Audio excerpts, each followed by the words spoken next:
Muito bem, querido aluno, você que está assistindo essa aula, que Deus abençoe a sua vida, é uma alegria poder compartilhar com você a nossa terceira aula, do nosso curso, o Evangelho no Antigo Testamento. Até aqui a gente fez um voo de fato panorâmico, falando sobre assuntos importantes do Antigo Testamento.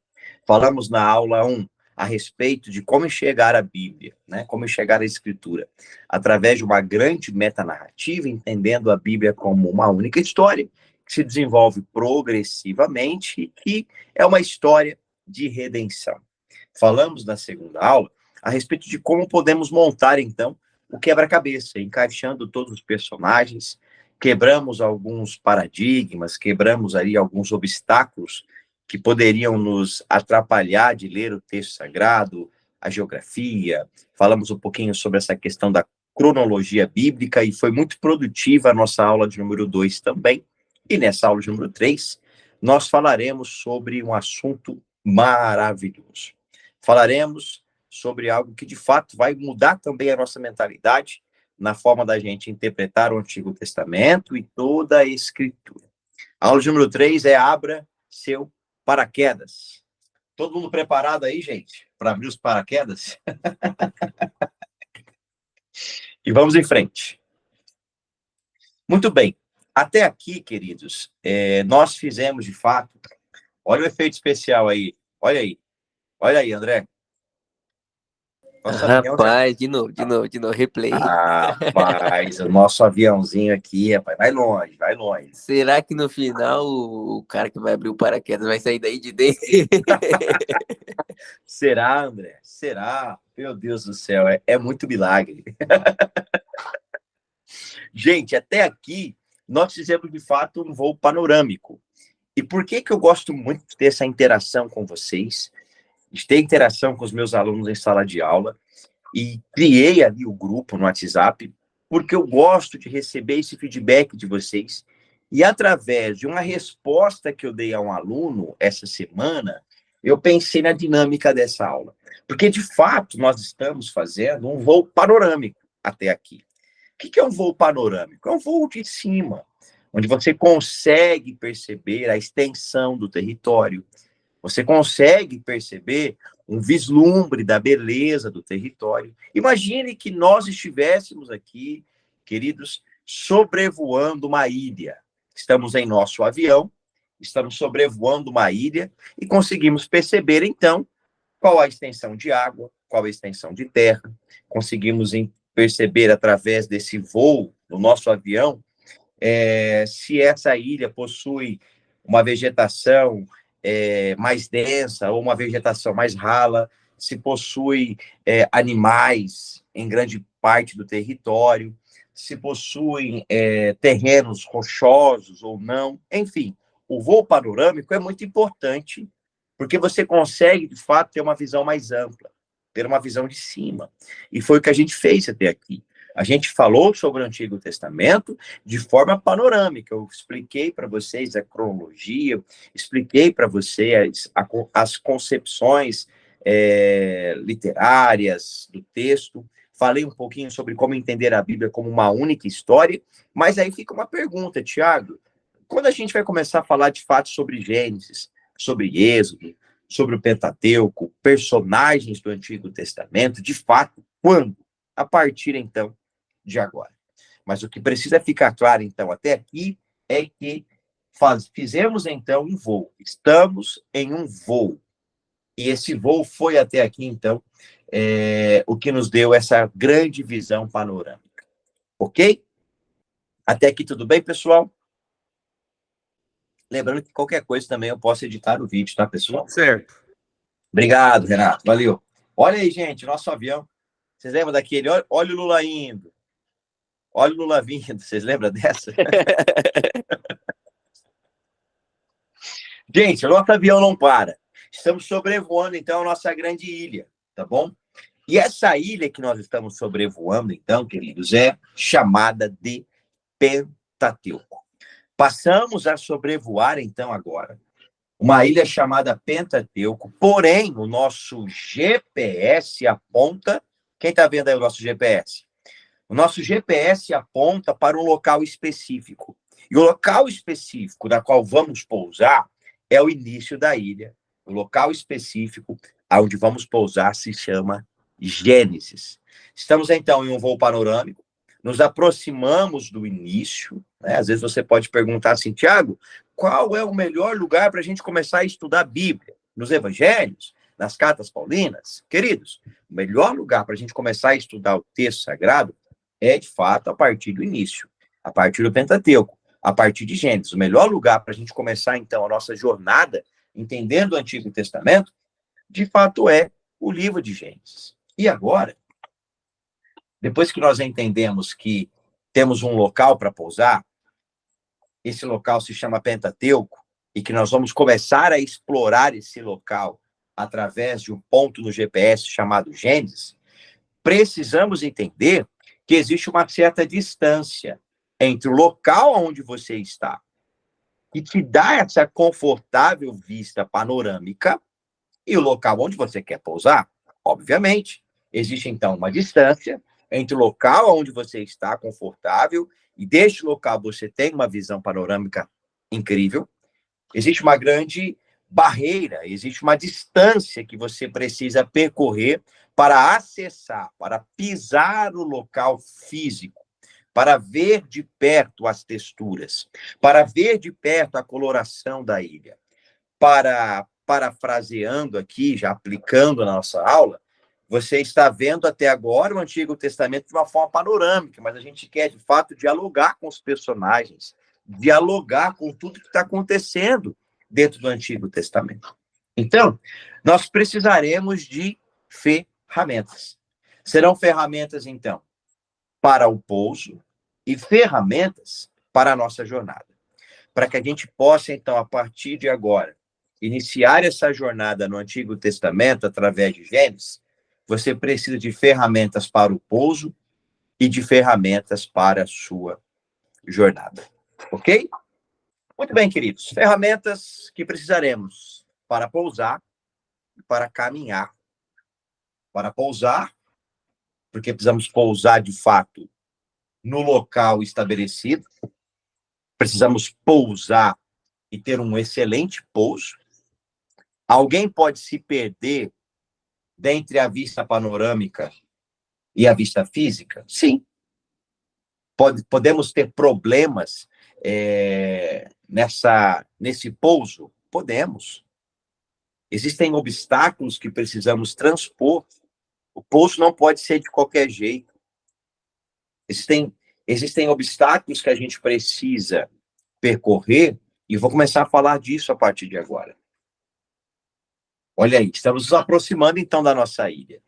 Já conseguimos vislumbrar a ilha e o local onde queremos pousar. E dentre as ferramentas do pouso, queridos, pode parecer uma coisa muito simples, mas o que você precisa fazer é soltar os cintos. Pode parecer uma coisa muito simples, mas precisamos soltar os cintos.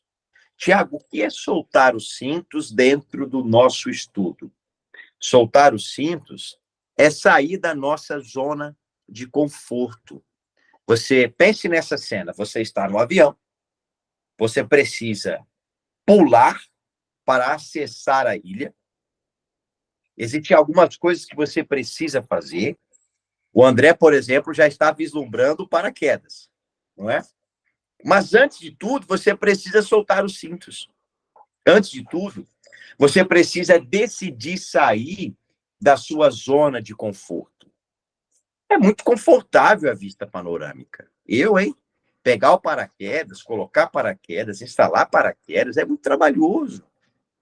Hein? Correr risco de pousar no lugar errado, depois que eu pular, atrito com vento, atrito com sol, atrito com solo. Acho que é mais fácil ficar aqui numa posição confortável e continuar olhando a vista de uma forma panorâmica. Bom, gente, aplicando ao nosso conteúdo bíblico, a gente sabe que nós, em um ambiente eclesiástico, em um ambiente de igreja, nós temos uma porcentagem muito baixa de pessoas que, de fato, conseguem ler a Bíblia e entender a Escritura. E que, muitas das vezes, o contato que essas pessoas vão ter com a Escritura é um contato de um dia na semana, no máximo 2 dias na semana, e sempre a partir de algo que um líder irá falar. É claro que eu não estou aqui contrariando que você vá à sua igreja, congregue. Na verdade, eu estou aqui incentivando você a fazer tudo isso. Todavia, o que a gente precisa também entender é que nós, enquanto cristãos, precisamos saber acessar esse texto sagrado, manusear esse texto sagrado, porque a gente concorda que o texto sagrado não foi escrito só para o pastor, não é? Não foi escrito só para o pregador. É escrito para mim e para você. Perceba, esse texto sagrado nas mãos de um homem chamado Martim Lutero revolucionou o mundo. Esse texto sagrado, na mão de uma pessoa, pode mudar a história dessa pessoa e, de fato, muda. Mas você precisa saber manusear esse texto, né? E tudo começa a partir de um entendimento. Eu preciso soltar os cintos. Eu preciso sair da zona de conforto. É muito confortável você sentar e ouvir o que alguém tem a dizer. É muito confortável. A gente cresceu ouvindo algumas histórias, por exemplo, histórias bíblicas. E é muito confortável você continuar só ouvindo e não pegar o texto para ler. Porque às vezes é trabalhoso pegar o texto para ler. Mas é necessário. É necessário. Por exemplo, um feedback bem rápido aqui com vocês. Vamos ver se está todo mundo antenado. Alguém pode dizer para mim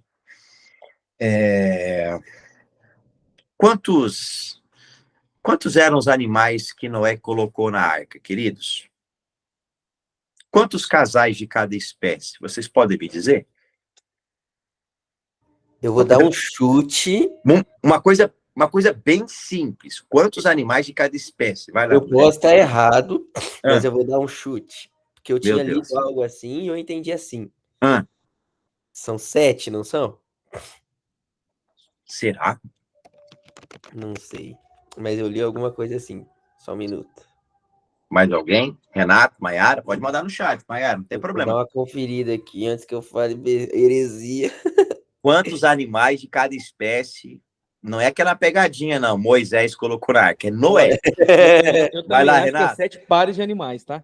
7 pares? É. Mas, aqui, mas aí o desenho bíblico tá errado, Renato.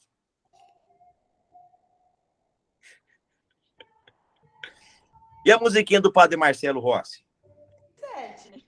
Os animaizinhos subiam de 2 em 2, Renato. Meu Deus. 2, 4, 6, 8. 10. 2, 4, 14. Gênesis 7, né? Gênesis 7, versículo 2. Ó. Isso eu procurei no Google, tá? Ai, não vai. Não, eu procurei o versículo. Brincadeira, vai lá. A resposta eu dei na hora. Leve com você 7 casais de cada espécie de animal puro, macho e fêmea, e um casal de cada espécie de animal impuro. Opa, não é... Bom, agora eu vi. Mais puros e um E um impuro. Isso. Macho e fêmea. 7 casais de ave, a fim de preservá-los sobre toda a terra. Ah, não sei. Então já não é... Então, mas ó, é uma informação importante. Então não são 2. Não tem microfone aqui. Não é? Então não são 2. Quer dizer que aquele desenho que a gente aprendeu a vida toda de 2 animaizinhos subindo de cada espécie já não é real. Que os animais puros, Deus pediu que fossem 7 pares. Ok? E aí a finalidade disso, eu não vou discutir aqui. Quem sabe mais para frente. Provavelmente, a finalidade seria uma finalidade de sustentação, né? Porque animais puros, no entendimento de quem está escrevendo o texto, e quem está escrevendo o texto é Moisés, e Moisés está escrevendo esse texto muitos anos depois que o dilúvio aconteceu, então Moisés já tem um entendimento do que é puro e do que é impuro. Ah lá, já deu um nó na cabeça. Não é? Mas olha que interessante, Mayara, como que é importante a gente soltar os cintos, a gente, de fato, verificar o que está escrito no texto. Tiago, mas por que 7 pares de animais puros, como, por exemplo, ovelhas, entre outros animais puros que a Bíblia Sagrada vai dizer, que são puros? E aí você esbarra numa outra pergunta que eu vou fazer para vocês aqui. Quantos dias durou o dilúvio? Quem se arrisca? Ah, eu não vou me arriscar, não. Quantos dias durou o dilúvio?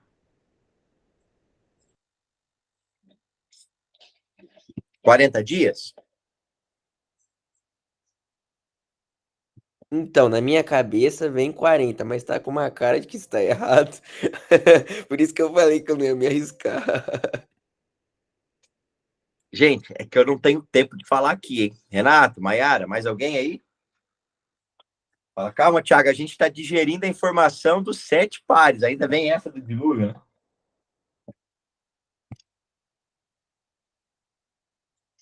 40 dias e 40 noites de chuvas.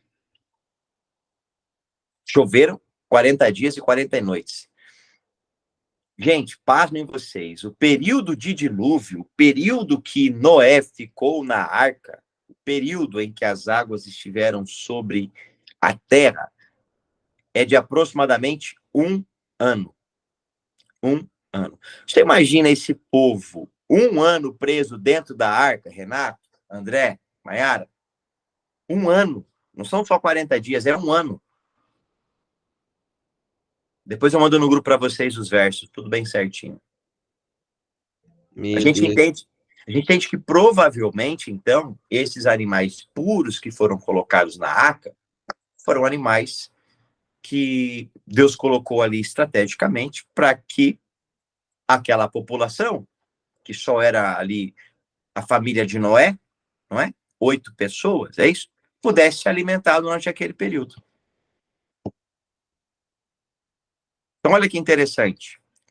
Olha como que é importante a gente soltar os cintos e acessar o texto, ler o texto. Porque muitas das vezes, e isso eu tiro por mim, tá? Como a gente cresceu em um ambiente cristão, ou como a gente ouve muitas pregações por aí, nós lemos o texto com os cintos presos. Já tiveram essa sensação? Você lê o texto, mas você não consegue vislumbrar o que está escrito no texto, porque você já tem uma concepção formada na sua mente. Você lê o texto, mas não lê com atenção. Você lê o texto a partir de um óculos já existente, a partir de uma concepção já formada na sua mente. E aí eu recomendo você a tirar os cintos, a soltar os cintos. Sem soltar os cintos, é impossível você colocar o paraquedas. É. E de fato, Mayara, porque o que acontece, né? A Mayara está dizendo aqui que muitas das vezes a gente acaba aprendendo mais pelos outros. E é verdade, porque muitas das vezes nós fazemos uma divisão assim na nossa vida. Eu vou correr atrás das coisas para o meu sustento, não é? E quanto às disciplinas espirituais, existe alguém que irá me ensinar, que irá dizer o que eu posso fazer, o que eu não posso fazer, não é? Isso, em um primeiro momento, é muito interessante e é muito importante. Mas chega um momento em que a gente precisa começar a dar os nossos primeiros passos. A vista panorâmica, ela é muito bela, mas na vista panorâmica você consegue sentir o cheiro da mata? Você consegue ouvir o som da cachoeira? Você consegue ver a beleza dos animais? Você consegue conversar com os nativos? Não. A concepção que você tem pousando na ilha é outra do que a concepção que você tem panoramicamente. Mas tudo começa a partir do momento em que você decide tirar os cintos, sair da zona de conforto, e é o que a gente vai fazer, e já está fazendo nesse curso. Até aqui tudo bem, pessoal? Tudo bem, agora eu consegui entender o raciocínio. Vai ser, nossa, vai ser muito mais legal do que eu imaginava que seria, né? Então, primeiro a gente olha por cima, né? É uma visão. Quando a Isso, gente cai ali na ilha, né, do Pentateuco, especificamente em Gênesis, a visão já muda totalmente, né? Porque agora você está olhando outra coisa, né? exatamente. Exatamente. Exatamente. E agora, como você já viu a vista panoramicamente, você tem detalhes, porque você sabe para onde você está indo, de onde você está vindo. Você não foi colocado ali aleatoriamente. Você sabe a dimensão da ilha. Você sabe o que te espera nessa ilha. A sua compreensão é mais ampla. E vai ser, de fato, maravilhoso que a gente vai estudar aqui. Mais algum comentário, queridos? Fiquem à vontade, tá bom? Tudo certo? Família do Renato aí, todo mundo bem? Tranquilos?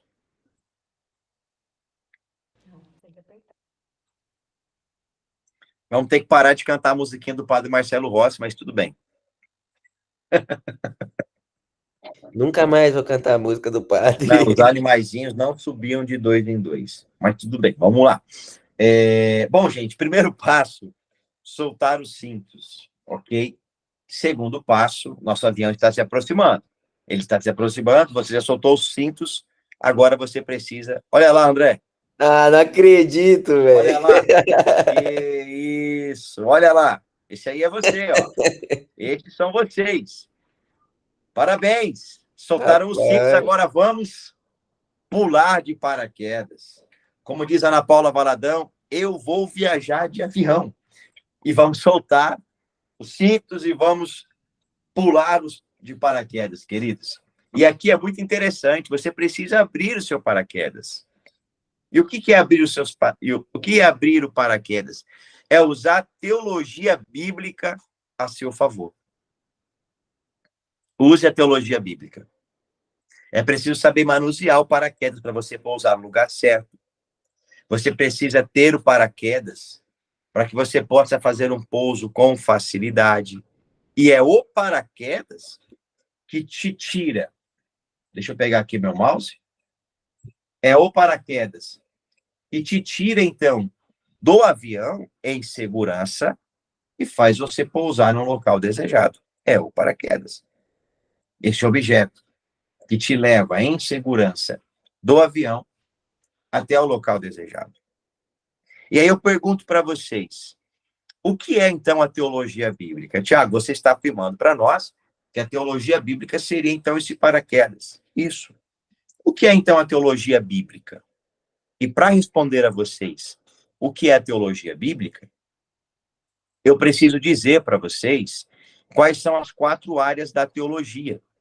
A primeira área é teologia sistemática, a segunda área é teologia histórica, a terceira área é teologia prática e a quarta área é a teologia bíblica. A teologia sistemática é a primeira grande área da teologia, onde você vai aprender os assuntos teológicos de ordem sistematizada. O que é redenção? O que é pecado? Quem é o homem? Quem é o diabo? Quem é Deus? Quais são os atributos de Deus? Como Deus salvou o homem? Tudo isso você aprende da teologia sistemática. Pense em um grande armário com várias gavetas. E cada gaveta que você abre, ela contém um assunto específico. Isso é teologia sistemática. Toda vez que você ouvir a palavra teologia sistemática, você não vai estranhar. Você vai entender que teologia sistemática é isso. É uma área da teologia que ela sistematiza os assuntos. Por exemplo, redenção. O que é redenção? Ela vai trazer para você uma explicação com todos os versículos bíblicos, tudo sistematizado, tudo bem elaborado. Essa é a teologia sistemática. Ela coloca todos os assuntos, ela pega o amplo e traz para o micro. Pega aquilo que é macro, aquilo que está em toda a escritura de forma espalhada, e ela traz o micro e apresenta até você. Isso é teologia sistemática. A segunda área é a teologia histórica. O que é a teologia histórica? A teologia histórica nos conta qual é a história que ocorreu em todo o processo, né, até chegarmos hoje. Os pais da igreja, depois dos pais da igreja, a era antiga, a era medieval, a história que nos é trazida, né, dos nossos irmãos que eram lançados no Coliseu, né, que eram devorados pelos leões, a história de Nero, que colocou fogo em Roma. Tudo isso é nos contado através da teologia histórica. A teologia histórica vai estudar esses desdobramentos históricos, a era antiga, a era moderna, a era atual, ok? A terceira parte é a teologia prática. Teologia prática vai nos ensinar a respeito dessa praticidade cristã, dessa vivência cristã. Aconselhamento pastoral, discipulado, evangelismo, missão, tudo isso se está acomodado dentro da teologia prática, ok? E o quarto ponto, que é a teologia bíblica. E a teologia bíblica não é qualquer assunto, não é só estudar a Bíblia. A teologia bíblica, pela qual eu sou apaixonado, ela visa entender todos os desdobramentos que acontecem na história bíblica, né? Ela vai pegar um assunto que se inicia lá em Gênesis, por exemplo, e como que isso avança por toda a Escritura, né? Por exemplo, quando a gente fala que o primeiro santuário de Deus é o Éden, porque no Éden Deus se manifestava. Como que esse assunto se desenvolve ao longo de toda a Escritura? Você pode perceber que todos os outros santuários, locais aonde Deus habita, eles são desdobramentos do Éden, e que o último local de adoração é aquele local que Deus irá restaurar, que é a Nova Jerusalém, nada mais é do que o novo Éden. Ou seja, se Deus criou o Éden para local de encontro de Deus com o homem, a Nova Jerusalém também será um local de encontro entre Deus e o homem. A árvore da vida, como eu já falei aqui em uma aula anterior, que aparece no livro de Gênesis, só vai aparecer no livro de Apocalipse. Tudo isso é explicado à luz da teologia bíblica. E o nosso paraquedas nesse curso será a teologia bíblica. O que eu vou explicar aqui nesse curso não é um panorama do Antigo Testamento. Isso você irá aprender em outro curso, se você quiser fazer. Não vou ficar explicando aqui de forma panorâmica, mostrando para vocês como que aconteceu isso, aquilo, outro. Aí Abraão vai para lá, vem para cá, sai daqui, vai para lá. E aí vem isso, vem aquilo. Não, não. Isso eu fiz na introdução do nosso curso. A partir de agora, a gente vai, de fato, saltar do nosso avião e começar a explorar, de fato, aquilo que é físico. Nós vamos começar agora a fazer as inter-relações que a teologia bíblica nos aponta. Nós vamos sempre a teologia bíblica vai partir do Antigo Testamento e apontando para o Novo Testamento. Mas fiquem tranquilos, fiquem muito tranquilos, viu, André, Renato, Maiara, que eu estou só fazendo a introdução. Eu vou entrar mais a fundo sobre esse assunto da teologia bíblica, ok? Mas essa parte aqui da teologia, ficou claro para vocês, as quatro grandes áreas? Bom, existe um grande problema. A maioria dos cristãos reconhece a Bíblia como a fonte primária, não é?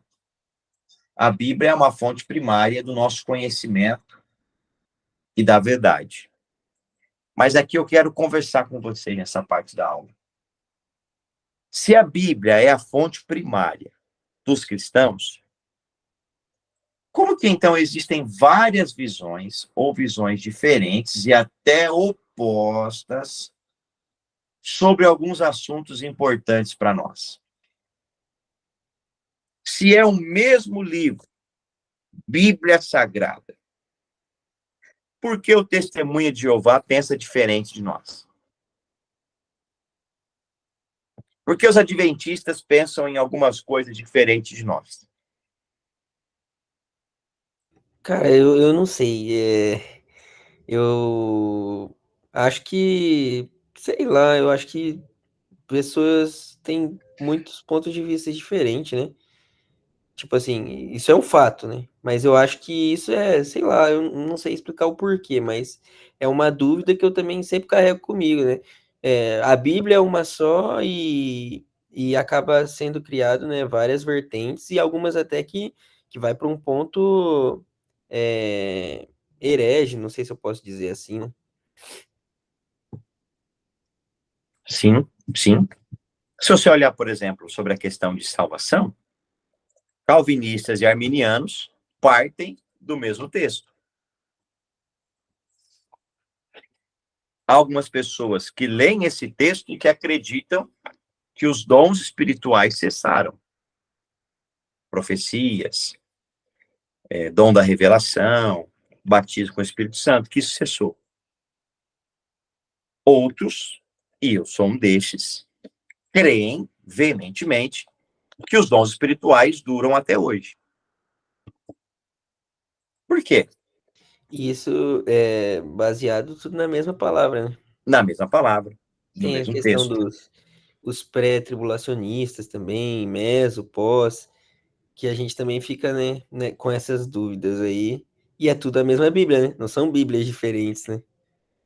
Exatamente, André. Por isso que é importante a gente pensar teologia bíblica. Teologia bíblica. Queridos, é o que eu estou dizendo a vocês. Quando você começa a fazer o movimento de estudar a Bíblia, quando você decide, Maiara, soltar os cintos e pular por si só, e estudar a Bíblia, você vai encontrar algumas barreiras. E essa barreira é a forma de você manusear o seu paraquedas. Por isso que é importante, é muito importante, que esse seu paraquedas seja, de fato, uma forma de usar a teologia bíblica a seu favor. Sabe? Que esse paraquedas seja a teologia bíblica. Que não seja a teologia de determinada situação. Né? A gente tem, por exemplo, uma igreja, que eu não vou dizer o nome, né? Que a forma dessa igreja ensinar a Bíblia é através daquele livro. Você tem que fazer, estudar aquele livro. Não é um estudo que parte da Bíblia, né? É aquele livro. Ponto, acabou. Até o catolicismo mesmo, né? Muitas das vezes a partir disso. Há no catolicismo, inclusive, situações em que alguns decretos lá do Papa estão acima da Escritura. Olha isso. Né? Falando sobre catolicismo, importante falar isso. Por que que os católicos adoram imagens e nós, os cristãos protestantes, não adoramos? Por que que os católicos consideram Maria como intercessora e nós, cristãos, não consideramos? Não é a mesma Bíblia? Não é a mesma fonte primária? Por que existem visões diferentes? Mais alguém quer falar sobre isso? Renato está só escutando ali. Fica à vontade.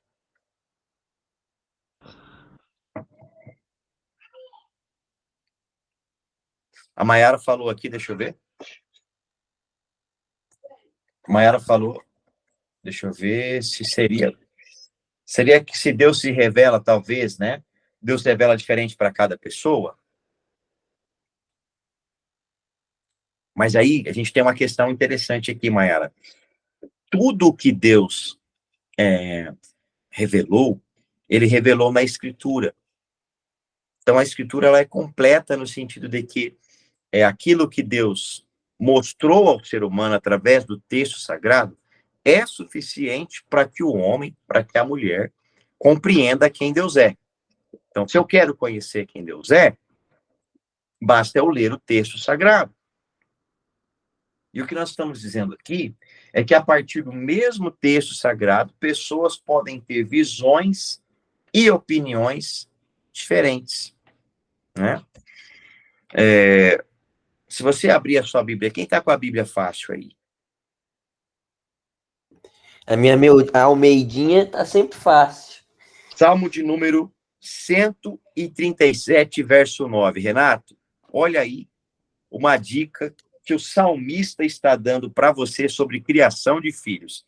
Salmo 137, verso 9. Quem encontrou pode ler.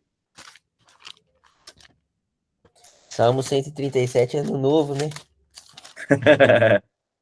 Verso 9. Feliz aquele que pegar em teus filhos e der com ele nas pedras. Salmo Olha isso. 137, verso 9. Feliz aquele que pegar os seus filhos e os despedaçar contra a rocha. Que isso, gente? Aí você olha outros textos, Deus mandando matar pessoas. Aí você fala assim, gente, mas aí tá ficando difícil. É o texto sagrado, é o texto bíblico, é o texto inspirado por Deus. Como assim, Tiago? Gente, nesse primeiro momento eu estou provocando vocês. Mas a grande verdade é que nós precisamos entender que a teologia bíblica explica tudo isso. Tudo isso. Esse texto, por exemplo, do Salmo 137 e verso 9, se você pegar ele isoladamente, você pode ter uma percepção. Você pode aplicar esse texto como sendo algo para que você pratique, para que você exerça. Feliz aquele que pegar os seus filhos e despedaçar contra a rocha. Na verdade, quando você estuda a partir da teologia bíblica, quando você entende o contexto, por que aquele texto foi escrito, para quem aquele texto foi escrito, você percebe que, na verdade, isso aqui é uma canção. São aqueles israelitas, são aqueles judeus que foram oprimidos, que foram levados cativos, que tiveram seus filhos lançados na rocha pelos babilônicos, muitos deles morreram, muitos deles foram aprisionados, e estes judeus estão cantando e dizendo, ó Babilônia, feliz aqueles que pegaram os seus filhos e retribuir o que você fez conosco. Feliz aquele que pegar os seus filhos e o lançar contra as rochas. Entende? Que é uma canção, que é uma poesia, que é um sentimento que brota do coração do povo. Esse texto não está recomendando para que nós, hoje, no século XXI, olha, filho, se você me desobedecer, eu vou pegar você e vou jogar você contra a rocha. Jogar você contra a parede. Não, não é nada disso. Então, a gente precisa saber manusear esse texto. Esse aqui é um dos exemplos. Mas é a Bíblia. É a fonte primária. Mas podem existir visões diferentes sobre o texto. E o André já matou a charada lá atrás, dizendo que as percepções são diferentes porque pessoas são diferentes. Eu tenho uma percepção, o André tem outra, a Maiara tem outra, o Renato tem outra. Todavia, quando a gente olha para esse texto sagrado, nós não podemos interpretar esse texto a partir da nossa percepção. Porque esse texto comunica uma verdade. Não sou eu que determino a verdade do texto a partir da minha percepção. O texto tem a sua realidade. O texto expressa a sua verdade. O texto manifesta quem Deus é, a obra de Deus, e o texto mostra aquilo que Deus deseja fazer conosco. O problema é que muitas das vezes nós olhamos para o texto e manifestamos a nossa verdade, a nossa percepção. E aí, a teologia bíblica é muito importante, queridos. Por quê? Porque ela examina o desenvolvimento da história bíblica, do Antigo Testamento para o Novo. E busca descobrir, as inter-relações entre as duas partes. Ela mostra a relação de todas as partes do Antigo Testamento com a pessoa e com a obra de Cristo Jesus.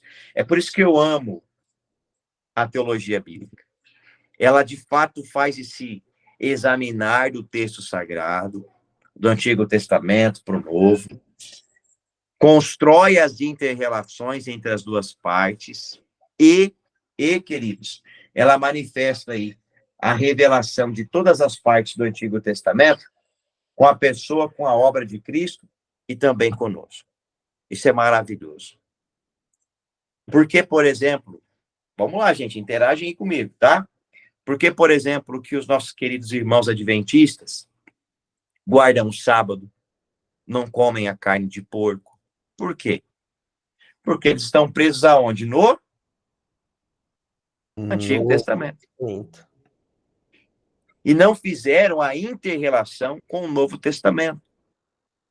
E o guardar o sábado, que aquele dia era um dia de descanso, que aquele dia, Renato, naquele dia Deus estava mostrando para o povo de Israel que eles precisavam descansar em Deus e com Deus, que aquele dia sagrado agora é uma pessoa. Cristo Jesus é o sábado. Cristo Jesus é o descanso. Cristo Jesus é aquele que diz: vinde a mim, todos vós que estáis cansados e oprimidos, e eu vos darei descanso.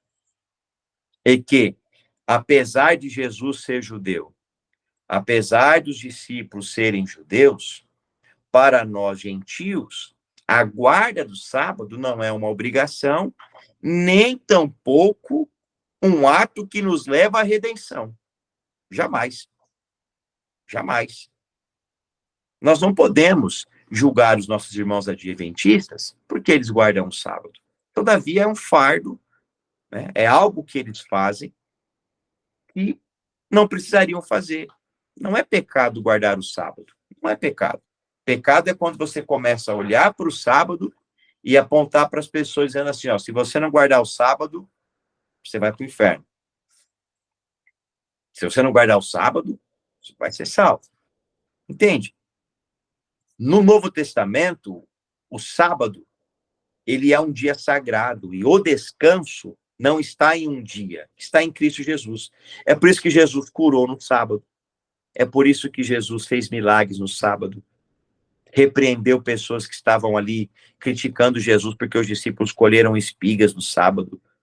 O próprio Jesus disse, olha, meu pai trabalha todo dia, eu trabalho todo dia. O próprio Jesus disse, olha, vocês estão fazendo do sábado algo mais importante do que as pessoas. O sábado foi feito por causa do homem. O homem não foi feito por causa do sábado. Entende isso, queridos? Que a pessoa pode olhar o texto sagrado e, sem fazer as inter-relações corretas, sem fazer os apontamentos corretos, ela pode interpretar erradamente o texto. É o que mais tem acontecido aí, né, nesses dias, né, Tiago? Acontece muito, as pessoas que não têm relação com o cristianismo também, né, com a igreja, muitas vezes eles querem dar uma de moralista, dar uma de quem está por dentro. Eu pelo menos estou vendo muito isso acontecer, né?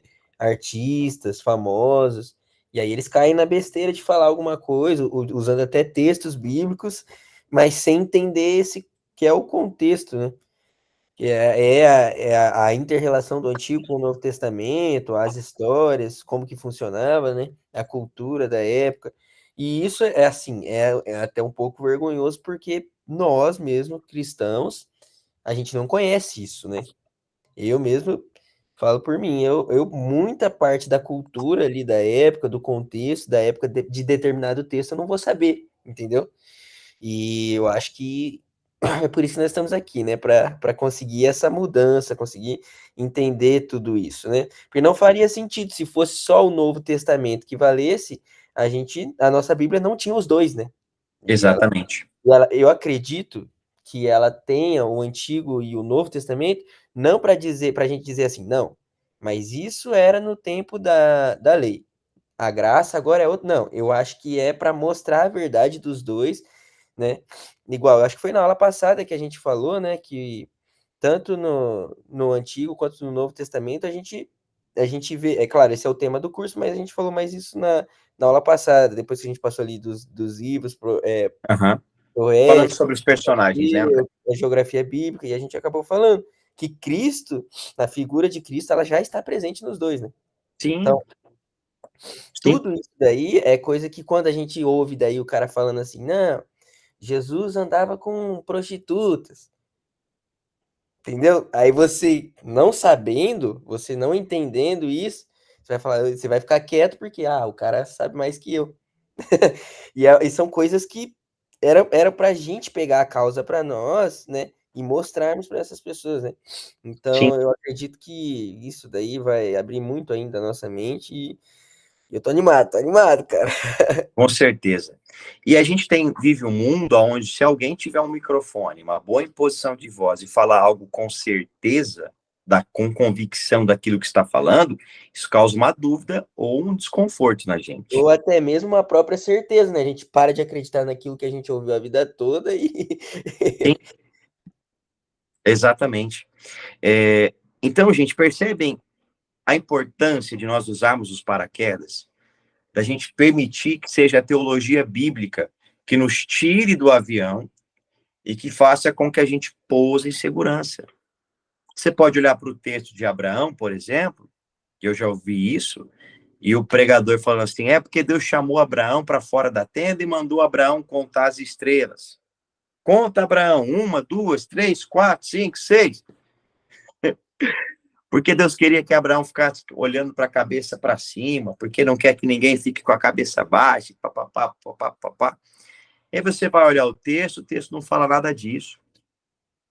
O texto fala que Deus fez uma provocação a Abraão. Abraão, conte as estrelas se puder. Deus não ficou mandando Abraão contar as estrelas. Deus, Abraão, olha lá, conta as estrelas se puder. Assim como as estrelas são, eu farei da sua descendência uma grande nação. E aí você vê que essa grande nação, na verdade, está apontando para aquilo que Cristo fez. Se antes a graça estava limitada apenas a uma pequena família, que é a família de Abraão, a nação de Israel, posteriormente, agora, a graça é oportunizada a mim e a você. Somos nós, gentios, as grandes estrelas, as estrelas espalhadas que Abraão viu. Perceba que coisa linda isso. Então é importante a gente usar o paraquedas da teologia bíblica, porque de fato, queridos, de fato, o mesmo texto, pessoas podem ter interpretações diferentes. Não se assustem e não se escandalizem. E não tenham medo de estudar a Bíblia. Mas nunca se esqueça, sempre os textos do Antigo Testamento estão interligados com os textos do Novo Testamento. Tudo aquilo que Deus começou a construir no Antigo Testamento, ele, de fato, executou no Novo Testamento. E aquilo que estava acontecendo no Antigo Testamento era uma sombra para algo que iria, de fato, acontecer no Novo Testamento. O sábado, no Antigo Testamento, é um dia, mas no Novo Testamento é uma pessoa, porque Deus se fez carne e se manifestou entre nós. Você tem outras e outras e outras situações que também são maravilhosas e esclarecedoras e que desbancam grande parte das heresias. Eu vou ler uma aqui com vocês. Tá todo mundo comigo aqui, né, pessoal? Renato, a Maiara, o André. Você Estamos que está em juntos. casa, me assistindo. Estamos aqui. Olha aqui que o texto diz, do Salmo 115 e verso 16. Os mais altos céus pertencem ao Senhor, mas a terra ele confiou ao homem. Olha só que texto, gente. Será que dá para produzir uma heresia nisso aqui?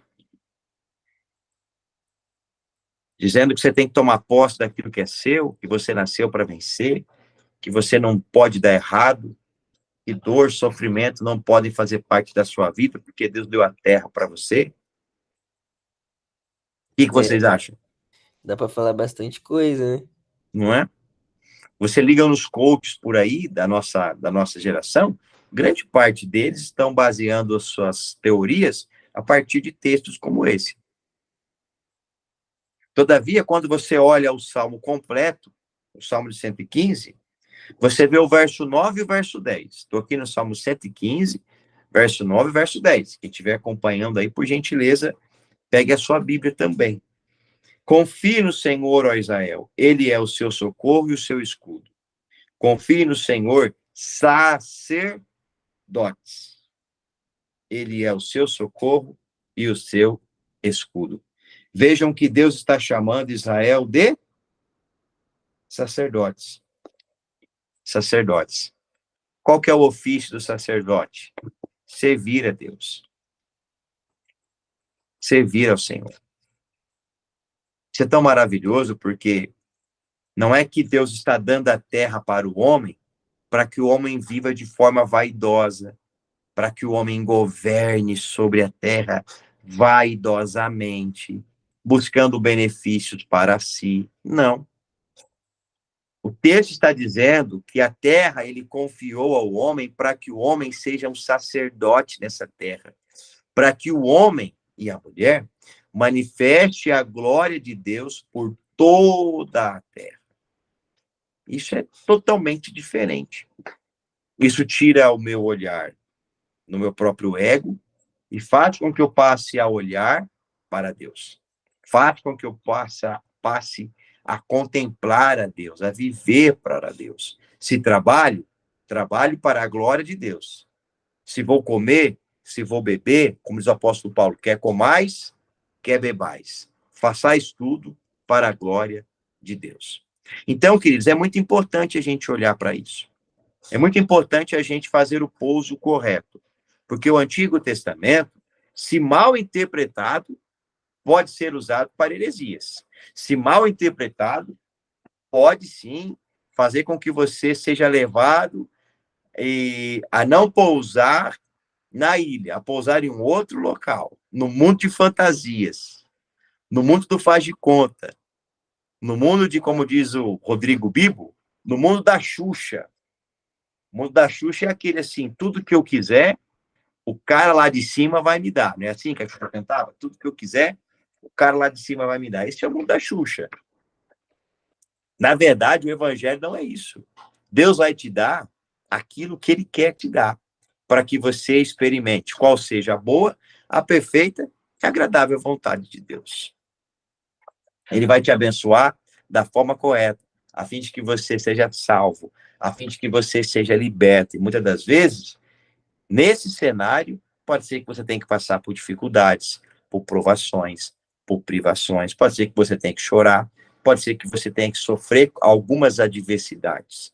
Todavia, a gente sabe que no final, tudo que acontece sempre converge para a glória de Deus. Até aqui tudo bem, pessoal? Tudo certo. Isso aí. Vamos pousar o avião? Vamos pousar. Olha lá. Agora foi. Gente, que maravilha. Queridos, precisamos também de ferramentas para a nossa jornada. Quais são essas ferramentas? Vou correr aqui. Primeira ferramenta que você precisa para a sua jornada. Você já pousou, você já está em terra. Você está ali, ó. Vou desbravar essa terra, vou desbravar esse livro de Gênesis. O que você precisa ter? O mapa em mãos. Não se afaste da Escritura. Eu percebo que muitas das vezes algumas pessoas começam a estudar teologia e se afastam da Escritura. A Escritura já não é mais suficiente, o que o texto diz já não é mais suficiente, acaba se visitando outros lugares, acaba se ficando refém de alguns pensamentos.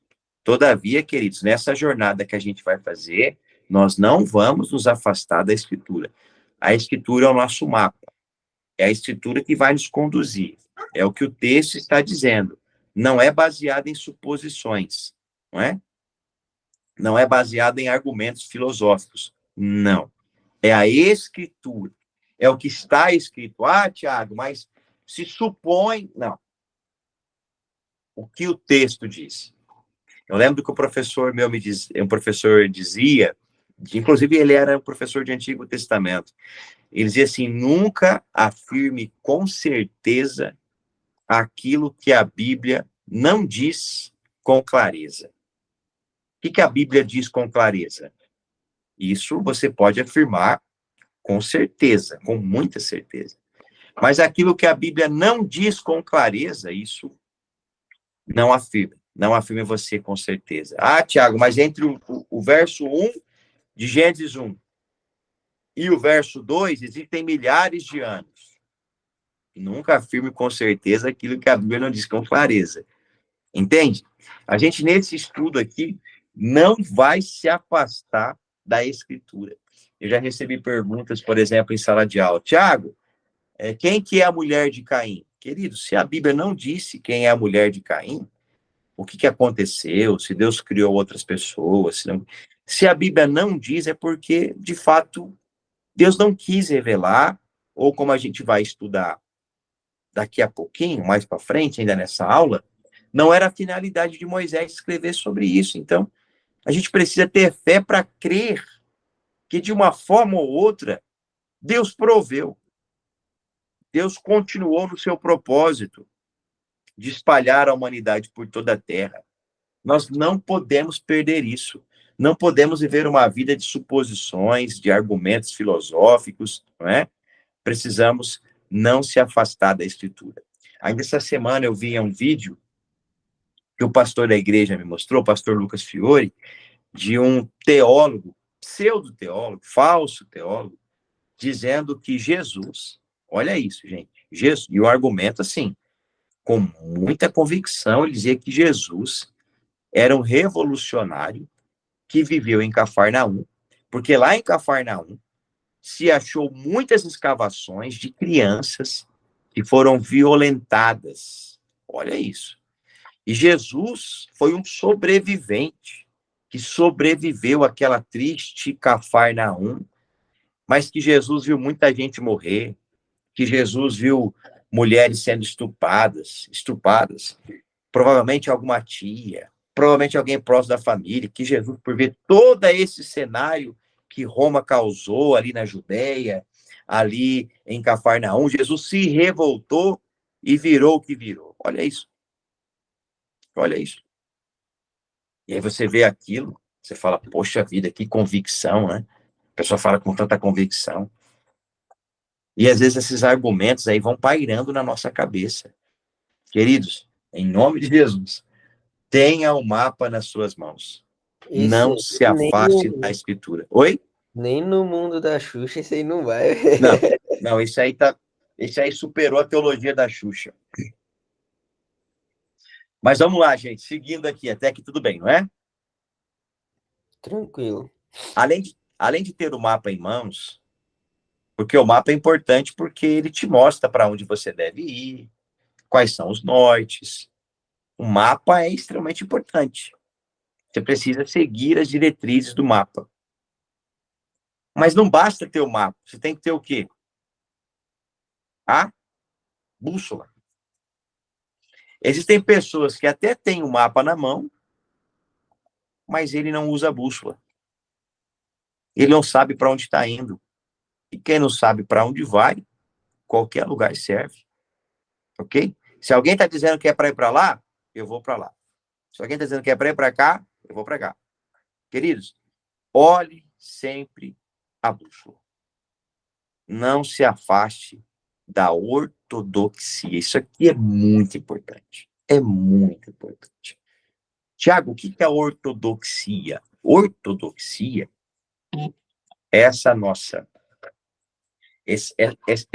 ferramenta de crermos, Maiara, Renato, André, em tudo que o texto diz. Tudo que o texto diz, eu creio. Você vai encontrar nessa jornada aí da internet, em muitos lugares, pessoas afirmando, por exemplo, que o Gênesis não é literal. Que os dias da criação, por exemplo, não aconteceram da forma que está escrito. Que não foram assim, Deus criou o mundo em 7 dias. Dentro desse mesmo contexto, que é uma teologia mais liberal, que não segue a ortodoxia, você vai encontrar pessoas dizendo que o livro de Jó é um conto, é um mito, que Jó nunca existiu. Pessoas dizendo, por exemplo, que Jonas nunca foi engolido por um peixe, porque isso é humanamente impossível. Por que eu estou dizendo isso? Porque, queridos, infelizmente, eu já estudei em uma instituição teológica, com reconhecimento do MEC, foi o que eu estudei e foi o que o professor estava tentando me ensinar, né? Graças a Deus, a gente teve uma boa base e até foi um dos motivos de eu ter saído daquela instituição, porque era uma instituição que não respeitava a ortodoxia. E a ortodoxia é extremamente importante. Eu preciso crer que o texto sagrado me é suficiente, que a Bíblia é inerrante, que a Bíblia é infalível, que a Bíblia não erra, não falha, que Deus não se contradiz no que diz, né?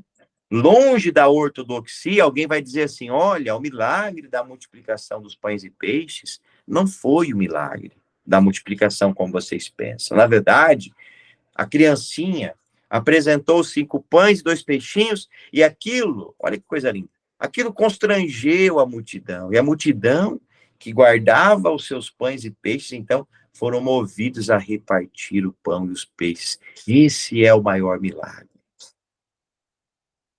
Veja que o discurso é belo, ele é sedutor, mas esse discurso belo e sedutor foca no homem e tira Cristo Jesus, que é o pão da vida, do centro.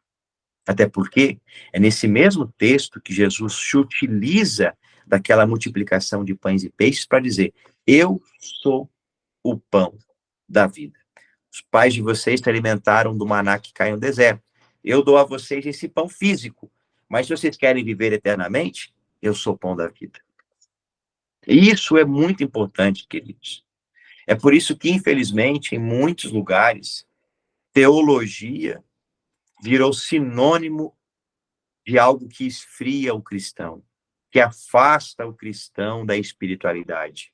Mas, na verdade, a teologia, como nós aqui trabalhamos no Cetro, ela aquece, ela faz arder o coração daquele que estuda, porque nós cremos, sim, em um estudo ortodoxo. Se o texto diz que Deus criou o mundo em 7 dias, eu creio. Como Deus fez isso? Eu não sei. Eu sou criatura, ele é Deus. Não cabe a mim. Não cabe a mim explicar como Deus fez. Quando Deus quer revelar como fez, ele diz no seu texto. Entende? Se Deus fosse fácil de ser explicado, ele não seria Deus, ele seria homem. E até a gente vai entrar um pouquinho nisso na aula que vem, da próxima quinta-feira, quando a gente vai começar a falar sobre esses dilemas da criação, quem é Deus, quem é o homem. Entende, queridos? Faz sentido para vocês essa parte aqui da aula? O que vocês me dizem? Não, eu concordo, faz sentido sim. Até porque quanto mais a gente está estudando a Bíblia ali, né, sendo direcionado, que seja pela teologia bíblica, que seja com a bússola orientando, né, que é esse tópico aí, não se afaste da ortodoxia. Cara, o que eu posso falar é que eu entendo que existe uma grande diferença entre a espiritualidade e a emoção, a meninice, a molecagem. Então, quando você começa a estudar, talvez seja esfriado em você essa parte, né? A parte mais moleque, a parte mais de ficar fazendo Aquilo que a gente fala, né? acrobacia. A teologia não esfria o crente, ela apaga o fogo estranho, né? Aí, ó, legal, essa eu não sabia. Por quê? Porque você tá, na verdade, tomando ciência da pura verdade, né? Eu ficava pensando, né? No meu contexto que eu estou inserido aqui, alguns anos atrás, eu escutei isso algumas vezes, né? Que, fulano, depois que fez teologia, meu Deus do céu, não, acabou. E aí eu pensava, mas como é possível a pessoa tá estudando a palavra de Deus e as pessoas quererem me dizer que estudar a palavra de Deus faz a pessoa ficar menos espiritual, né? Sim. Mas antes eu não tinha essa resposta, né? E hoje eu já tenho, né? E agora isso só confirmou a resposta, né? É claro que você não vai vai estudar em qualquer instituição, né? Isso foi o que você deixou bem claro aqui, né? Você tem que também entender ali, por isso da bússola, né? Eu acredito que seja a ideia que você está querendo passar para a gente, né? Então agora ficou muito claro, né? Você tem que ter a bússola, tem que ter o mapa, né? A Bíblia, a orientação. Então, por exemplo, isso aí, de Jó, que você citou, é uma coisa que me pegava. Eu falava, não sei, né? Agora não, agora já foi instruído. Tudo que está escrito, você acredita, né? Está Sim. escrito que Jó perdeu tudo, acredita que aconteceu, né? É o que está escrito. Então aí já é mais uma lição. Nesse ponto aí, como você perguntou, eu estou compartilhando aí com vocês. Perfeito, querido, perfeito. Maiara, só um minutinho, tá, querida? Então é isso. O mapa é semelhante à escritura. Não se afaste da escritura. E a bússola, porque não basta você ter escritura, você precisa saber se locomover na escritura. A bússola, ela sempre vai te direcionar ali, né? O norte, o sul. Através da bússola, você sabe para onde você não deve ir e para onde você deve ir. Essa bússola é a ortodoxia, ela te aponta, olha, fuja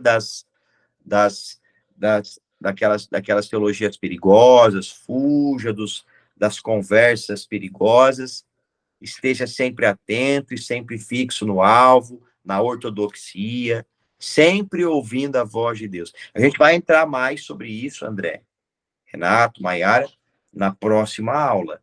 Mas já deixo aqui esse aperitivo, tá bom? Maiara, você levantou a mão, pode falar. Fica à vontade, pode só ligar o microfone e falar, tá? Ou se quiser ligar a câmera também, fica à vontade.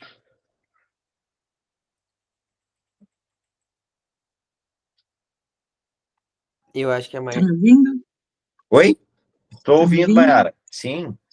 Não, eu só queria citar que naquela parte que você falou que muitos hoje em dia coaches, né, que falam que várias coisas sobre a Bíblia, essa modernidade toda, né, e a gente que é criado desde criança na igreja, assim, sabe, tem pregações diferentes de tudo isso que a gente vê hoje, né? Sim. E aí, a gente, tipo assim, igual você falou que as pessoas falam as coisas e colocam em dúvida não a nossa fé, mas algumas coisas que a gente acha que sabe, né? E aí, igual eu tinha muita dúvida, às vezes as pessoas falavam assim, ai, igual você falou que Deus fez a Terra em 7 dias. Mas como que ele fez em 7 dias e tal? E você não tem essa resposta, porque, tipo, você não sabe como que falar, você só acredita que é assim, é sua fé, né? E aí as pessoas colocam em dúvida e você também fica em dúvida daí. E parece que duvida da fé que você tem. Então, o bom de estudar não é nem para questionar sobre o que eles estão falando, mas é por você mesmo, no que você acredita, no que você sabe. Acho que é isso. Isso, Maiara. Perfeita a sua colocação. É importante você ter essa certeza de que você sabe. E aí, não, o fato de você dizer, olha, Deus criou o mundo em 7 dias e não tem explicação sobre como Deus criou. O texto diz que Deus criou, que Deus disse para que o mar, né, para que as águas produzissem animais aquáticos. E eu creio nisso. Não é motivo de vergonha eu crer. Eu sou um cristão ortodoxo. Ponto final. Então é importante a gente aprender sobre isso, porque é uma bússola, é como se fosse também uma âncora, para que a gente possa ter certeza do que estamos vivendo, né? Não estamos. Quem tem a bússola, ele sabe para onde está indo, ele sabe fugir dos perigos, ele sabe fugir dos males, ele tem a certeza que ele está caminhando, né? Ele não chegou ainda no local que ele deseja, mas ele sabe por onde está caminhando e para onde vai. Ok, queridos? Até que tudo bem? Muito produtiva a aula hoje, né? O último ponto que eu quero compartilhar com vocês é: utilize sua lanterna. Não se afaste do Espírito Santo. Claro que a gente está estudando aqui, claro que a gente está aprendendo aqui, mas em tudo isso você pode perceber o Espírito Santo agindo. Desde o momento que você se sentiu despertado ou despertada a fazer esse curso, até o momento em que você separa um tempo para sentar e estudar, é o Espírito Santo que te impele, porque a sua natureza carnal não deseja as coisas do Espírito. A sua natureza carnal deseja coisas carnais, né? E quando eu digo natureza carnal, também não é só coisas pecaminosas, tá, querido? Por exemplo, a sua natureza carnal, ela deseja você sentar no sofá, se esticar, abrir lá o seu refrigerante, a sua aguinha com gás e assistir uma boa série. Ou quem gosta de futebol, assistir o seu time jogando, né? Se estiver no bom momento também, né, Renato? Se não tiver no bom momento, é melhor nem assistir, né? Mas o fato é que a sua natureza carnal deseja coisas que são carnais, que são materiais. Mas é o Espírito Santo que toca o seu coração e faz com que você esteja aqui estudando. Por isso eu te digo, não se afaste do Espírito Santo. A lanterna, você acende ela nos momentos de escuridão, ela ilumina de fato o seu caminho. A lanterna, de fato, ela vai trazer clareza a você, ela vai guiar os seus passos, fazer com que você fuja de tudo aquilo que é perigoso e mesmo em ambientes extremos, mesmo na mais escura noite, através da lanterna, você pode continuar caminhando, porque ela segue iluminando o seu caminho. Então, mesmo em meio ao mundo, mesmo em meio ao mundo secularista, né, que faz com que a gente esteja trabalhando sem parar para poder sobreviver. E mesmo em meio a esse mundo carnal, né, onde eu estou habitando aqui e vivo em um corpo humano, frágil, carnal, mesmo em meio a essas situações, que são situações contrárias, né, contrárias ao que é espiritual, o Espírito Santo brilha a sua luz e faz com que a gente possa caminhar, mesmo em ambientes extremos, mesmo em ambientes de escuridão. Amém? Então, falamos sobre isso. As ferramentas que precisamos usar na jornada e também as ferramentas que precisamos usar para poder pousar na nossa ilha. Olha aqui, Andrezinho, você gostou, né? Você gostou, né? Eu gostei, pra você. Somos, então, peregrinos nessa ilha. Peregrinos, caminhando. Sua jornada começou. Bem-vindo. Bem-vindo, de fato, ao livro de Gênesis. Uau. E para não deixar de responder o que já foi falado aqui, eu quero falar somente alguns slides, já estou finalizando, porque meu tempo já se esgotou. O livro de Gênesis foi escrito quando e por quem, queridos? Quem pode me dizer? Ele foi escrito por Moisés. E quando foi escrito? No deserto. No deserto. Ele é escrito por Moisés e é escrito no deserto. Em que momento esse deserto, Tiago? Ora, depois que o povo saiu do Egito e esse povo está peregrinando rumo à terra prometida. É nesse momento em que Moisés, inspirado pelo Espírito Santo, vai compilar os textos antigos, as narrativas orais, que foram preservadas pelo Espírito Santo minuciosamente através dos séculos. Moisés vai compilar tudo isso e vai escrever o livro do Gênesis. 50 capítulos fascinantes, que do capítulo 1 até o capítulo 11 narram sobre a criação, e que do capítulo 12 até o capítulo 50 nos fala a respeito dos patriarcas, começando pelo primeiro patriarca, que é Abraão, lá no capítulo 12. Mas olha que interessante, uma coisa que vai muito de encontro, Maiara, com o que você me disse aqui. O texto de Gênesis não é uma defesa de Deus e nem uma explicação filosófica a respeito da criação. A gente precisa entender, porque às vezes a gente quer ser forçado a olhar para o livro de Gênesis e tentar entender como que Deus criou o mundo. Querer que o livro de Gênesis nos mostre como Deus, de fato, criou tudo que criou. E quem está escrevendo esse texto é Moisés. E Moisés está escrevendo esse texto no deserto, como eu já disse, depois que o povo saiu do Egito. Moisés não quer escrever para esse povo, Maiara, filosoficamente ou cientificamente, não existia Big Bang para que Moisés pudesse combater. Não existia Big Bang, teorias e teorias, para que Moisés pudesse responder. A grande ameaça naquele momento se chamava isso aqui, ó. Deixa eu ver se eu consigo escrever. Idolatria.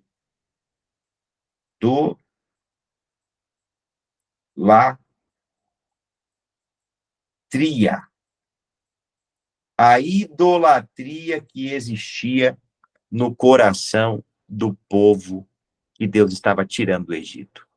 Esse povo passa 430 anos no Egito. São, no mínimo, 6 gerações vivendo dentro do Egito. Imagina só. Como que o secularismo, né? Como que a cultura egípcia vai infiltrando-se dentro das famílias de Judá. Perdão, dentro das famílias, né? Que são descendentes de Abraão, povo de Israel. Imagina só. Os egípcios adoravam ao deus Ra, o sol. O próprio faraó era considerado um deus pelos egípcios. E aí agora, esse povo que agora é chamado para ser povo de Deus, é liberto do Egito, mas não é liberto da idolatria. Aquela famosa frase, saíram de dentro do Egito, mas o Egito não saiu de dentro deles. Não é? É difícil esse processo. É um processo de santificação. É um processo onde Faraó precisa cair, não no trono do Egito, mas no trono do coração. Perceba que quando surgem as ameaças, esse povo tem vontade, tem saudade de voltar para o Egito. Perceba que quando faltou comida, esse povo deseja comer dos alhos, das cebolas. Ah, porque no Egito era mais fácil. Era melhor a gente ser oprimido pelo faraó, mas pelo menos ter comida na mesa, não é? Em outras palavras, era mais fácil quando eu estava no mundão, estava sob o domínio do diabo, mas pelo menos eu não passava por tanta provação igual estou passando por hoje, né? Basicamente a mesma coisa. E aí, queridos, dentro desse cenário de idolatria, Moisés aí escreveu o livro de Gênesis. E eu faço uma pergunta para vocês, e já estou parando por hoje. Qual é o primeiro versículo da Escritura? Quem pode ler? Primeiro versículo de Gênesis. Primeiro versículo da Escritura. Onde fica a Gênesis? Boa. No princípio, criou Deus os céus e a terra. Pronto. No princípio, criou Deus os céus e a terra.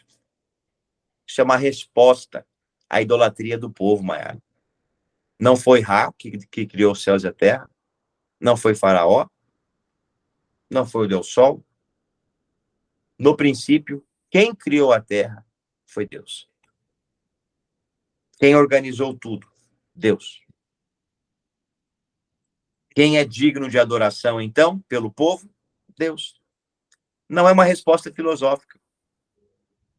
O texto de Gênesis não é para combater o Big Bang. Não se surpreenda se você não encontrar respostas científicas no texto de Gênesis. Porque o objetivo de Moisés, inspirado pelo Espírito Santo, escrevendo esse texto, é combater a idolatria do coração do povo. E aí, para crer que não foi o faraó visível que criou o mundo, mas que é um Deus invisível que tudo criou, eu preciso exercer uma coisa que se chama fé. Fé para ver o que os olhos não podem ver. Significa que o desafio que nós, em século XXI, temos hoje é o mesmo desafio que aquele povo teve no deserto. Crer ortodoxamente, a partir da bússola, a partir do mapa, que é Deus que criou tudo que criou, que é Deus que formou céus e terra, e que a Bíblia é suficiente. Deus não conta como criou, mas eu creio. É impossível a criação do mundo em 7 dias, mas foi Deus que fez, eu creio. Entendem, queridos? Não, isso daí, cara, olha, isso aí é uma coisa que pega muito a própria juventude, a galera da faculdade, a galera do ensino médio, né? Que daí os caras vão pro debate e perde por achar que ele precisa justificar com Gênesis a criação do mundo, né? Não, eu acredito que Deus criou o mundo por causa de Gênesis ali e vai tentar argumentar, né? Quando na verdade o versículo 1 fala que criou, né? E não fala como criou. Meu Deus do céu, Thiago! É suficiente. Foi suficiente naquela época e é suficiente para nós. Veja, por isso que Hebreus vai dizer, André, que aquele que se aproxima de Deus precisa ter fé, não provas. Quem precisa ter provas é a ciência. Aquele que quer acreditar na ciência precisa do quê, André? De provas. Mas se eu quero me aproximar de Deus, eu preciso ter fé.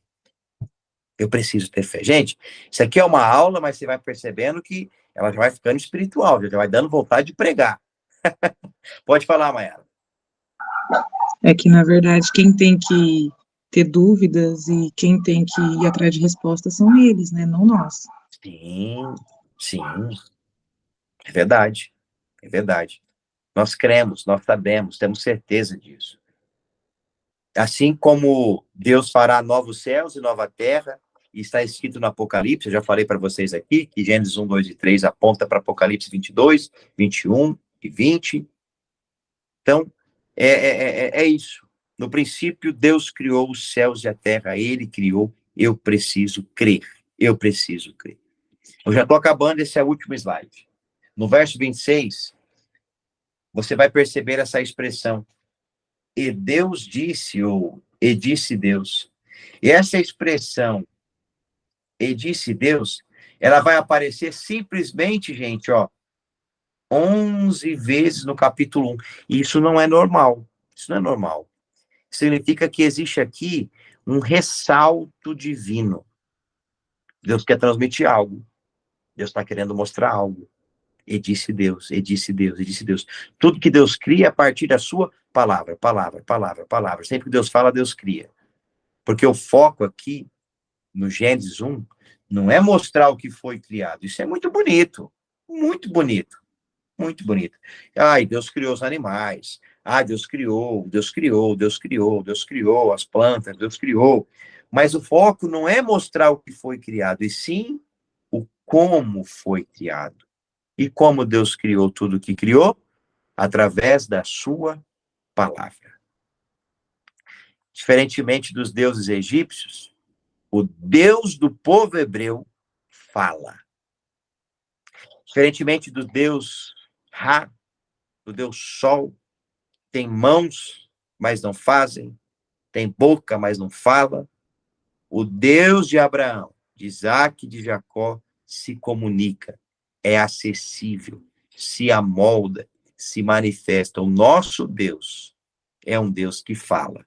É um Deus que, como diz Paulo On, no seu livro, ele falou na língua dos homens, para que eu e você pudéssemos contemplar quem ele é, o que ele faz e quem nós somos e como seremos depois de sermos transformados por ele. Então, com essa parte aqui, eu finalizo essa aula. Nos aprofundaremos na aula que vem sobre quem somos e quem é Deus. Espero que essa aula tenha abençoado vocês. Que Deus abençoe a sua vida, a sua casa, a sua família. Há mais um comentário aqui, queridos? Fiquem à vontade. Eu vou parar a gravação, aí vocês podem falar. Pode falar, Mayara. Não, só agradecer mesmo, porque eu estava bem ansiosa por essa aula e não dá vontade de parar, né? Dá vontade de continuar até o fim, até todas as perguntas ser cessadas, até a gente entender tudo. E eu tenho muita pergunta na minha cabeça e que as coisas agora estão se encaixando no início, né? Eu sei que tem muita coisa ainda para vir, mas é muita dúvida, muita pergunta, muita coisa ainda para a gente entender. É só isso, né? Amém.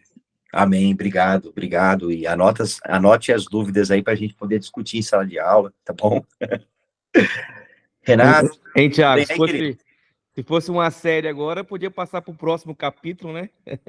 Vamos Tá muito interessante. Que bom, queridos, que bom. Legal. Fico Muito feliz. bom, viu? Fico Ótimo. feliz. Fico feliz. Deus continue abençoando a vida de vocês. Vamos orar, pessoal? Senhor, obrigado por essa aula, Pai. Obrigado porque o Senhor falou conosco. Que o Senhor continue me usando para ministrar o conteúdo a esses alunos queridos, alunos que assistiram a aula ao vivo, que irão assistir. Que nós possamos, ó Deus, viver essa palavra com ortodoxia, com o Teu Espírito Santo agindo em nós, manuseando o mapa que é a Tua palavra, usando a teologia bíblica para que a gente possa interpretar a Escritura corretamente e que possamos também soltar os cintos, sair da nossa zona de conforto, ler o texto, permitir que o Teu Espírito Santo aplique esse texto às nossas vidas e que possamos transbordar esse conteúdo por onde passarmos, que não fique só em nós, que a gente possa transbordar nas nossas ministrações, nas nossas conversas diárias, que quando a gente se sentar, a gente esteja com o nosso coração cheio para falar disso para alguém, para ensinar alguém, para conversar com alguém. E nisso tudo, o seu nome é glorificado, Jesus. Eu oro por cada um que está assistindo essa aula, essa nossa oração, em nome de Jesus. Amém. Amém. Amém, amém.